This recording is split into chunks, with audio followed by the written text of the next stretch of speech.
Hello and welcome to the channel. Do us a favour. If you found this even remotely helpful, then do us a favour, leave a little comment, tell us how great we are. Today we're getting a little bit educational today, right? And what I'm gonna do is I'm gonna give a little bit of advice that I wish existed a while ago, right? And nobody seems to give this, right? But how do you get your first 200 sign-ups to your mailing list? Okay. Without being really, really beggy or cringy or texting your mum and your aunt and telling them to sign up, right? There's a lot of advice on there about how you do exciting and clever things when you've got loads of money and you've got loads of fans and everything's easy.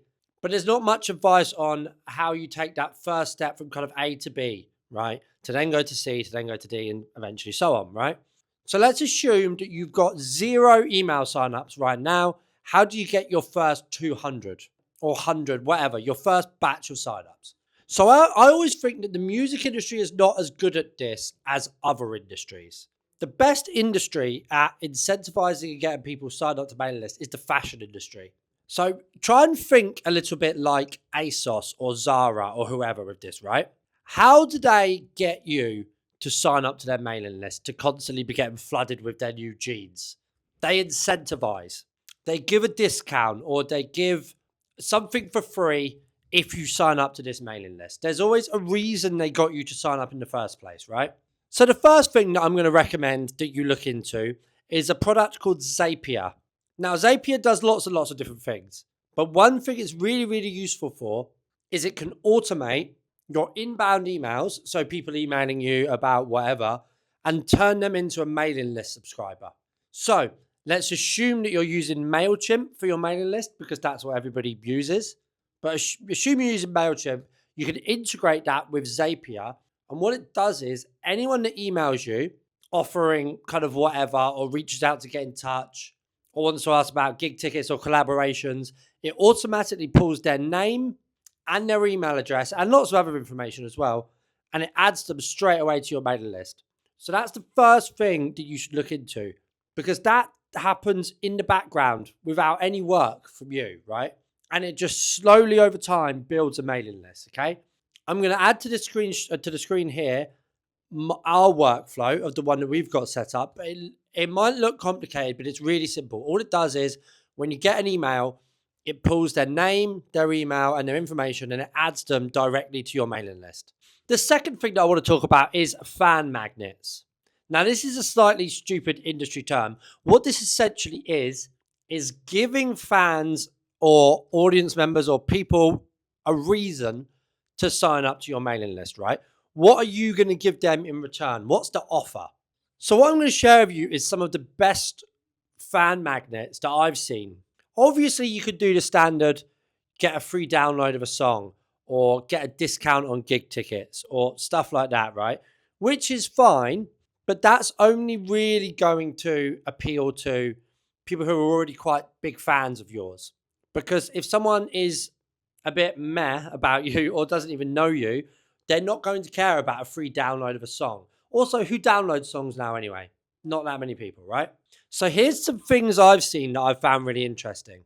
One band I worked with set up a competition where they gave away the first guitar that they wrote one of their songs on. And the way it worked was fans signed up to the mailing list, and in signing up to this mailing list, they joined a competition. And the winner of that competition, they had to put their address in as well so that the guitar could be posted to them. But then the band just picked a random person from the mailing list and then emailed them saying, you've won. Now, it may seem like this is quite a big thing to give away. You're giving away a whole guitar, but it was an old, not very good guitar that they weren't using anyway. And I think they got about 300 email signups because of that.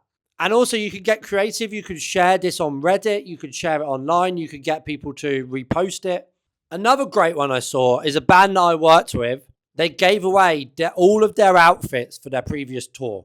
So obviously when they'd been on tour, they'd all wore kind of glossy outfits and that interesting stuff and whatnot.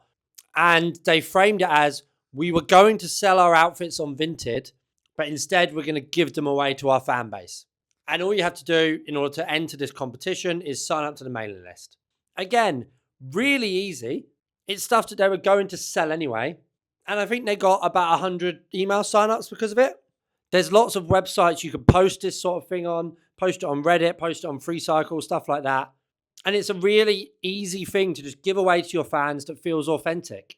Another really good one I saw is an artist I work with said to her fans that if you email this email address with your craziest, I think it was like your craziest university story or something like that, then she will reply to all of them with a video where she writes a verse about that story or writes a verse in response to it. Now, this might seem quite high effort, but you're only writing 8 bars of music in response, and it's a really nice way to sort of engage with your fans. And also off the back of that, you have a load of content that you can then share on social media and have a bit of fun with. And also the people that she was writing it about then shared it with their friends. So literally with this, all she did was, here's my email me your craziest stories from university and I'll write a song about it. Really simple, really fun, really engaging. And she got a load of emails off the back of it. Some other good things that I think you should look into if you're looking to build your email list, right? If you use Bandcamp, which all independent artists should be using, if you use Bandcamp, for every sale of a song, you actually get an email from that. So if you look in your notifications on your email that's associated with your Bandcamp, you will see an email address of someone that bought a song. So that is a really good way to passively build up your mailing list as well. Maybe you weren't even aware of that, but check that. Another thing that is also really, really worth looking into, both Meta and TikTok now have in their advertising forms. So don't worry if this is a little bit complicated, but it's worth looking into. The way this essentially works is that you can set up an advert for your music or a gig or an event or whatever, and as a response for the audience, they can give you their name and their email address. Obviously, you have to give them a reason to do that. You have to give them like a free something or tickets or like sign up to find out more about this. You see this a lot with music festivals where you sign up for the pre-release on a ticket, right? You see an advert, you click the link, they ask for your name and your email address, right? It's the same process. So those are just, hopefully those are useful, but those are some things to look into, some tools that you could use to start building your first couple of 100 names on a mailing list, right? And then once you get your first 100, you can build it from there. You start to get a little bit used to how to do it and what you should be doing. But the key thing to think about at all times is, what's your incentive? What is a user's reason for signing up to your mailing list other than just that you want them to? What are you giving them? What are you offering them?